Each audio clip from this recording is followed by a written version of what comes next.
নমস্কার, সুপ্রভাত। এসো মনের কথা ভাগ করি চ্যানেলের আরেকটি ব্লগে তোমাদের সবাইকে স্বাগত জানাই। কেমন আছো সবাই? আশা করি সবাই ভালোই আছো। আর আজ হলো শুক্রবার, সকাল এখন 8:30 বাজে। আর বাইরের অবস্থা দেখো, মুষলধারে বৃষ্টি চলছে তো চলছেই। এই গত 3-4 দিন ধরে সমানে বৃষ্টি হয়েই যাচ্ছে। আর আমার মনে হচ্ছে আমাদের এই হিন্দমোটরেই মনে হয় যেন বেশি বৃষ্টি হচ্ছে। দাঁড়াও, পুকুরটা একটু তোমাদেরকে দেখায় কাছের থেকে। কালকেও যখন সারাক্ষণ বৃষ্টি হচ্ছিল তখন একবার দেখলাম পুরো জল আর পুকুরের জল আর রাস্তা পুরো সমান হয়ে গেছিলো। তারপর বৃষ্টিটা যখন একটু ধরলো তখন জলটা একটু কমেছিল। আজকে আবার সারা রাত্রি তো বৃষ্টি হয়েছে মোটামুটি, আর একটু বৃষ্টি হলেই ব্যাস পুরো রাস্তায় জল উঠে যাবে। দেখেছো কেমন জোরে বৃষ্টি পড়ছে? এই আমাদের পাশে দিদিভাইয়ের বাড়ির এই টগরের গাছটাতে দেখো একদম সাদা হয়ে রয়েছে ফুলে। আর বৃষ্টির জল পাচ্ছে তো ফুলগুলো সব খুব বড় বড় হয়েছে। দেখতে এত ভালো লাগছে না, কিন্তু আনতে যাওয়ার উপায় নেই। আনতে যেতে হলে একদম ওদিক দিয়ে ঘুরে যেতে হবে। এই আমাদের এই পাশটা দিয়ে নেওয়া যাবে না, পাঁচিল দেয়া।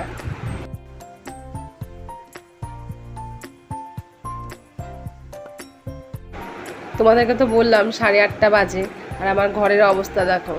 এই ঘরে রূপু ঘুমোচ্ছে। বাইরে তো অঝোরে বৃষ্টি হচ্ছে, পড়তেও যেতে পারবে না, এখন পড়াশোনার চাপ কম। আর বৃষ্টি হলে তো আঁটো হয়ে ঘুমটা আসে। ওই ঘরেও আরামসে ঘুমোচ্ছে। আর এই ঘরে ছেলে আর ছেলের বাবা ঘুমোচ্ছে, কেউ ওঠার নামগন্ধই নিচ্ছে না। আর এই বৃষ্টির ওয়েদারে গলাটা তো আমার ভার হয়েই রয়েছে। তো নিজের জন্য 1 কাপ লিকার চা করে নিয়েছি। আজকে লিকার চাই করেছি, দুধ চা করিনি, কেননা পেটটা না একটু ভার হয়ে থাকে। আসলে রাত্রের খাওয়াটা অনেক রাত হয়ে যাচ্ছে তো খেতে খেতে, সেজন্য ভার হয়ে যাচ্ছে। আজকে আর দুধ চা করিনি, লিকার চা নিয়েছি। আর আজকে চায়ের সঙ্গে নেব মেরি বিস্কুট। টোস্ট খাবো না। একটু মাঝে মাঝে বিস্কুট, তারপর চায়ের কাপ, তারপর চায়ের কোয়ালিটি একটু পাল্টে নিলে না একটু অন্যরকম লাগে, তাই না? এটা একটু নতুন ধরনের লাগে। এখন শুধু আমার জন্যই চা করেছি। রূপুর বাবা ঘুম থেকে উঠলে তারপরে ওকে চা করে দেবো, আর ওকেও লিকার চাই করে দেবো। কি বলো তো, আমার না খুবই ইচ্ছে করে যে সকালবেলা ঘুম থেকে উঠে স্নান টান সেরে আগে পুজোটা দিয়ে নিই। পুজোটা দিয়ে তারপর দিনটা শুরু করি, কিন্তু রোজ দিন সেটা হয় না। আসলে কি বলো তো, আমার তো আলাদা ঠাকুর ঘর নেই। এই যে রূপু শুয়ে আছে এই ঘরটাতে আছে ঠাকুর। আর ওই রূপু উঠবে কখন, আর ওই বাসি ঘর ধোয়ার বিছানা পাতি থাকবে, ঝাড় দেওয়া মোছা হবে না, ওইরকম ঘরে না আমার পুজো করতে একদম ভালো লাগে না। সেজন্য আলাদা একটা ঠাকুর ঘর থাকলে কি সেই ঘরটা ঘুম থেকে উঠে সেই ঘরটা মুছে টুছে পরিষ্কার করে নিয়ে তারপর স্নান টান সেরে টেরে বেশ পুজোটা করলে পরে তারপরে এদিকের কাজে হাত দিলে পরে সুবিধা হয়। ঠাকুরকে একটু সকাল সকাল জল মিষ্টি খাইয়ে দিলে একদিকে নিশ্চিন্ত থাকে, নিজেদেরও একটু খাওয়া দাওয়া করতে অতটা বাধে না। কিন্তু ওই ঘরের জন্য হয়ে ওঠে না। এই সিঁড়িটাতে বসে বসে চা খাচ্ছি, আর এই সিঁড়িঘরের জানলা দিয়ে বাইরের আকাশটা দেখা যাচ্ছে। মেঘে পুরো অন্ধকার হয়ে আসছে, আর বৃষ্টি তো থামার নাম নেই, বৃষ্টি হয়েই চলেছে এক নাগাড়ে। আজকেও মনে হয় স্কুলে পাঠাতে পারবো না ছেলেকে। কালকেও পাঠাতে পারিনি, আজকেও আর পাঠানো হবে না। আর যা জল চারিদিকে, হিমমোটরে একটু বৃষ্টি হলে পরেই জল জমে যায়। সকালের জলখাবারে আজকে ইচ্ছে আছে ধোসা করার।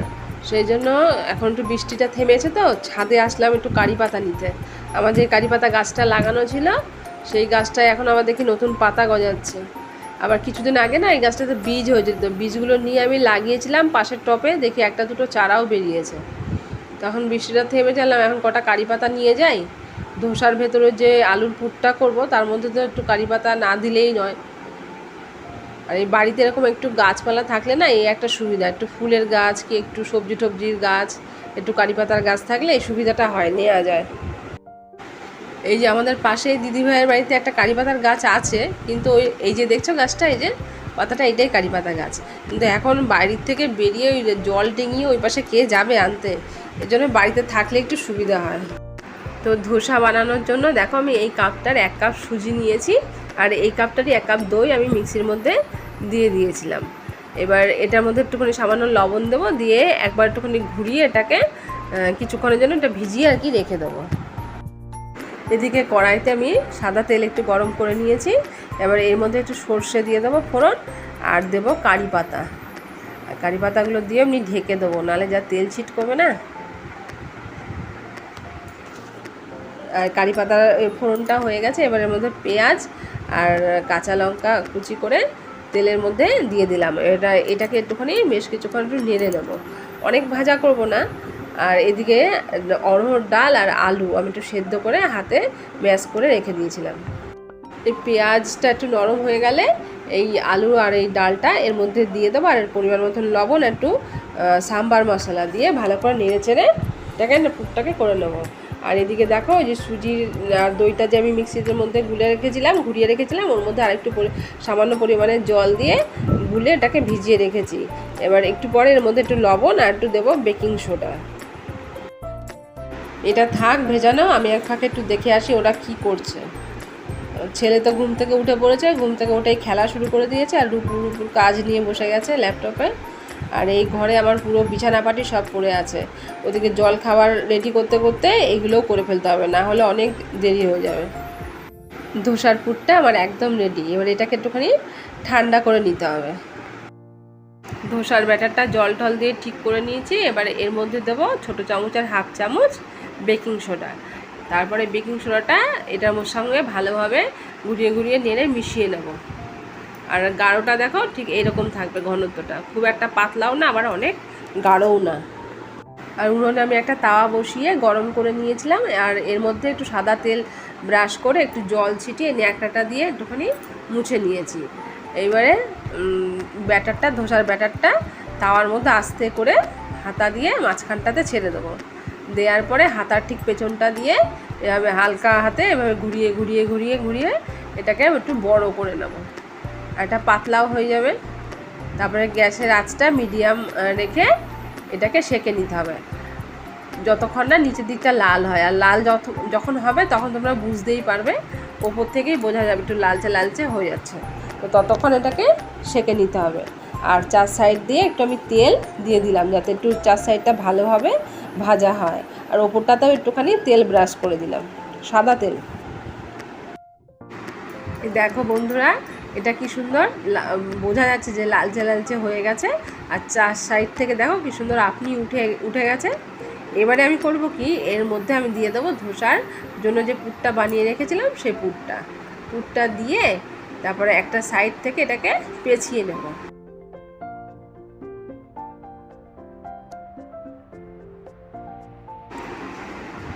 দেখো এটা পেঁচিয়ে নিয়েছি। এবার এটা পেঁচানো হয়ে গেলে এই আবার তাওয়ার মাঝখানে এনে 1 মিনিটের জন্য আবার রেখে দেবো। রাখার পরে তারপর এটাকে প্লেটে তুলে নেবো। দেখো ধোসাটা আমার হয়ে গেছে। এবার এটাকে প্লেটে তুলে নেবো, নিয়ে এটা মেয়েকে দিয়ে দেবো খেতে। ও যদি এমনি খায় তো খাবে, আর না হলে একটু টমেটো সস দিয়ে দেবো। কারণ আজকে তো আমি সাম্বার বানাইনি, সাম্বার বানাবার মতন টাইমও আমার এখন হাতে নেই।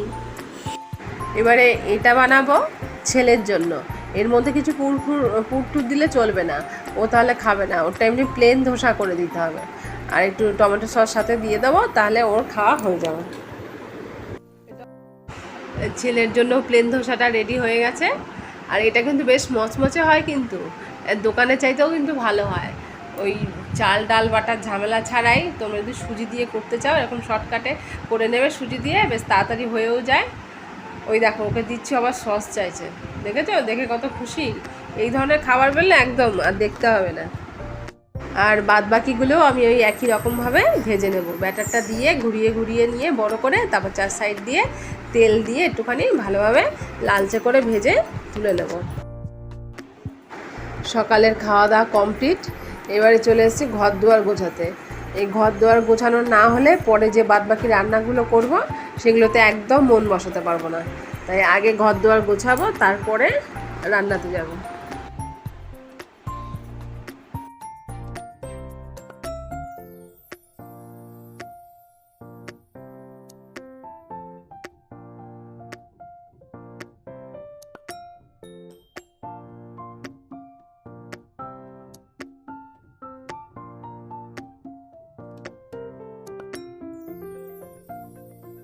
বিছানা সোফা এগুলো আমার গোছানো হয়ে গেছে। আরও যা ঘরের জিনিসপত্র ছড়ানো ছিটানো ছিল সবই মোটামুটি গোছানো হয়ে গেছে।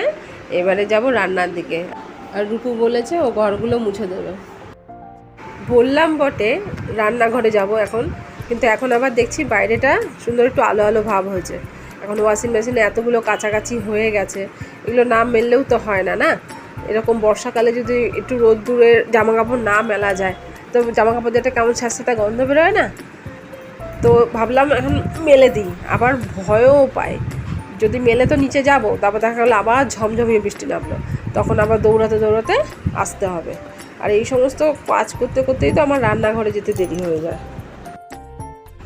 দেখো এতগুলো জামা কাপড় মেলে দিলাম, এখন যদি বৃষ্টি নামে ঝমঝমিয়ে তো কেমন লাগে। বেশ হালকা হালকা রোদ্দুর উঠেছে, কদিন ধরে বৃষ্টি হচ্ছে সমানে, জামা কাপড়গুলো না দিলেও নয়, তো সেই জন্য মেলে দেওয়া। এবার যদি আবার নামে বৃষ্টি তাহলে কি হবে? নিচে গিয়ে তো এখন রান্নাঘরের কাজে হাত দেবো, তো যদি একটু পরে আবার ঝমঝমিয়ে বৃষ্টি নামে, ব্যাস হাতের কাজ পাতে ফেলে অমনি দৌড়াতে হবে। আর এই যে বারে বারে জামা কাপড় মেলা তোলা, এই ব্যাপারটাকে না আমার এই বাড়ির ঠাকুমা, মানে রূপুর বাবা যে ঠাকুমা ছিলেন, উনি নাকি বলতেন যে বউ নাচয় না বৃষ্টি, মানে বউ নাচানো বৃষ্টি আর কি। আর আগের দিন যে আনারসটা আনা হয়েছিল না, সেটা তো খাওয়া হয়নি, তো এই আনারসের খোসাটাকে আমি মোটা করে ছাড়িয়ে নিয়েছি। আর এই আনারসটা লোকে খেতে চায় না, যে যে চোখগুলো রয়েছে না, এই চোখগুলো মুখে লাগলে না চুলকায়, এই ভয়ে লোকে খেতে চায় না। তাই এই খোসাটাকে একটু মোটা করে ছাড়িয়ে নিয়েছি। এবার এই চাকু দিয়ে দেখো ঘুরিয়ে ঘুরিয়ে এই চোখগুলোকে সব বার করে নেব। এইভাবে যদি ভালো করে ঘুরিয়ে ঘুরিয়ে চোখগুলো সব পরিষ্কার করে নেওয়া যায়, তাহলে আনারস খেতে দারুণ স্বাদ, কোনো ভয় নেই, একটুও মুখ চুলকাবে না, তখন বারে বারে খেতে ইচ্ছে করবে।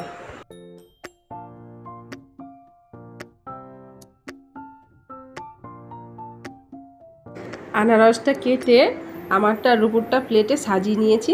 এবার এর মধ্যে দেবো বিট লবণ আর দেবো লঙ্কার গুঁড়ো, আর ছেলের বাবারটা এখানটায় রেখে দিয়েছি।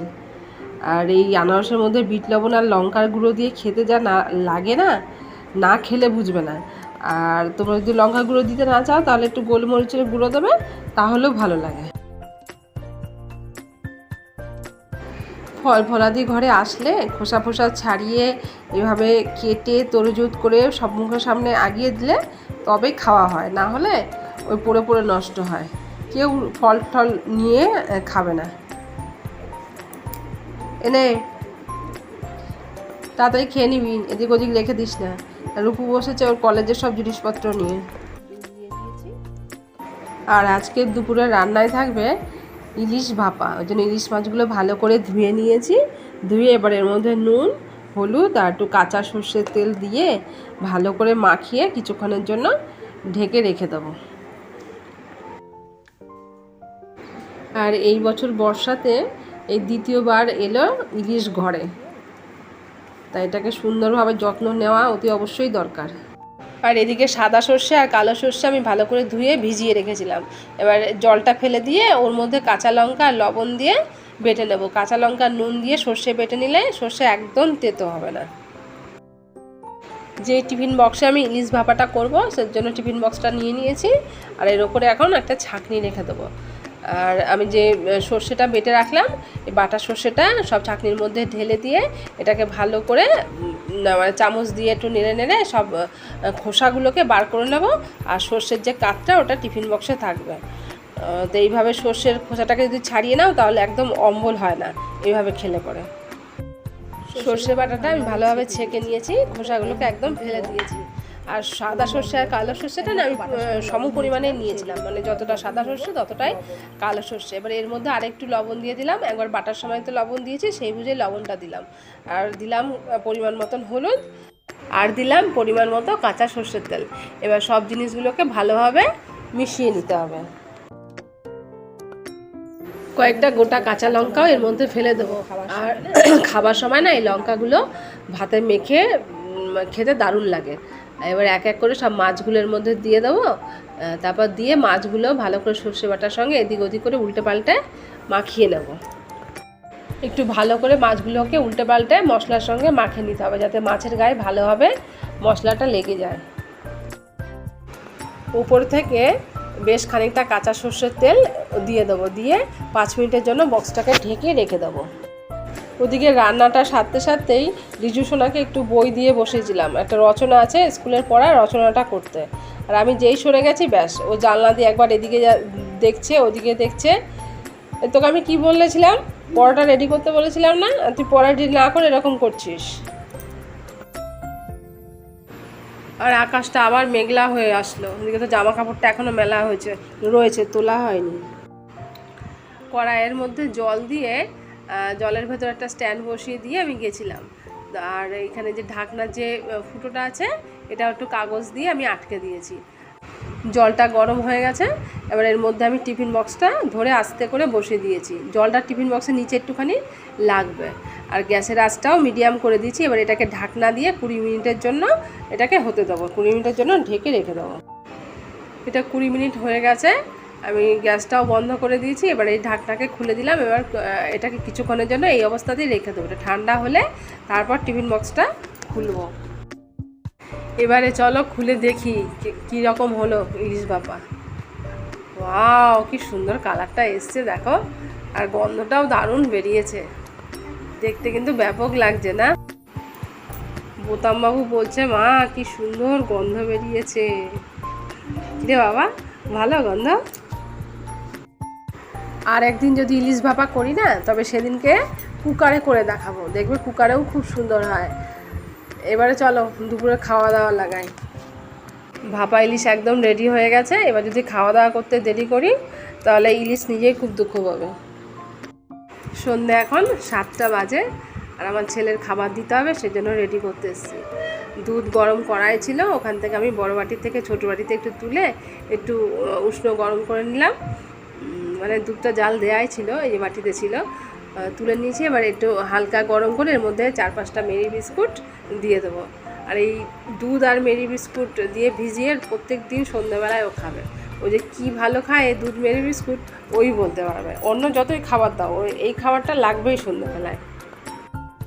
আর এদিকে 1 কাপ দুধ তুলে রেখে দিলাম, কারণ এই দুধটা তো ঠান্ডা, এটা আবার ফ্রিজে চলে যাবে। 8টা 8:30টার দিক দিয়ে এই দুধটা দিয়ে চা করবো আমার আর রূপুর বাবার জন্য। লিকার চা খায় মাঝে মাঝে, কিন্তু খেলে কী হবে, পোষায় না। যতই দেরি করে খাওয়া হোক, গ্যাস অম্বল হোক, সমস্যা থাকুক, ওই দুধ চা না খেলে যেন পোষায় না। সেই জন্য দুধটা এখন তুলে রাখলাম, 8টা 8:30টার দিক দিয়ে দুধ চা করে খাবো। বাবা, এ নাও তোমার খাবার চলে এসছে, বসে পড়ো। রিজু সোনাকে দুধ বিস্কুট দিয়ে ভিডিওটা করছি, দেখো লজ্জা পাচ্ছ, ভিডিও করবে না।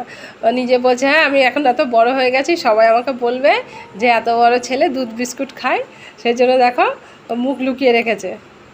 বাবা কিচ্ছু হবে না, তুমি সবাইকে বলে দাও যে তুমি দুধ বিস্কুট খেতে ভালোবাসো।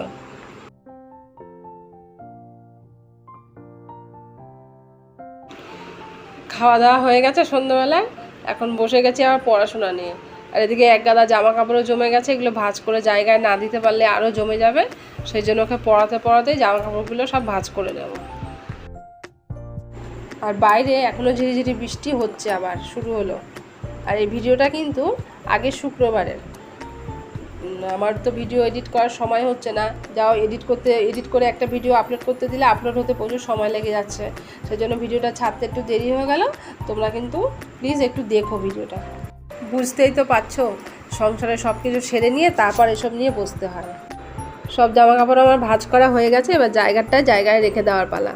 আর আমার ভিডিওটা তাহলে আজকের মতন এখানেই শেষ করছি। তোমরা সবাই ভালো থেকো, সুস্থ থেকো, সাবধানে থেকো, সবাই নিজের খেয়াল রেখো। দেখা হবে আবার পরবর্তী ভিডিওতে। ততক্ষণের জন্য টাটা, শুভরাত্রি। সবাই কিন্তু নিজের খেয়াল রাখবে, আর তোমাদের সবাইকে জানাই অজস্র ধন্যবাদ।